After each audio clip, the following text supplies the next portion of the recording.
రామచంద్రమూర్తి వచ్చారు ధర్మాన్ని నిలబెట్టడానికి, ఇక నా అవసరం లేదు ఈ లోకానికి అనుకున్నాడు. అనుకుని రామ నా పాదములను కొట్టేస్తే నేను ఈ భూమిని కశ్యప ప్రజాపతికి దానం చేశాను, గమనశక్తి పోతే రాత్రి అయితే నేను ఈ భూమి మీద ఉండకూడదు, వెళ్ళిపోవాలి మహేంద్రగిరి మీదకి, అందుకని నా గమనశక్తిని కొట్టకు, నేను సంపాదించుకున్న అక్షయ పుణ్యాలని కొట్టేసేయమన్నాడు.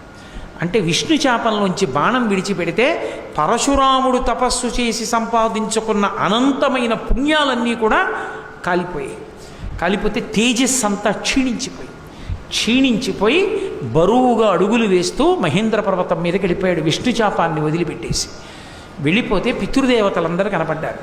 కనపడి ఒరే మా కోసమని కార్తవీర్యార్జునుడు వచ్చి జమదగ్నిని చంపాడని కోపగించి 21 మాటలు క్షత్రియుల్ని చంపావు, అటువంటి నువ్వు ఇలా అయిపోతే మాకు చాలా బాధగా ఉందిరా, అందుకని నువ్వు ఇలా ఉండడానికి వీల్లేదు,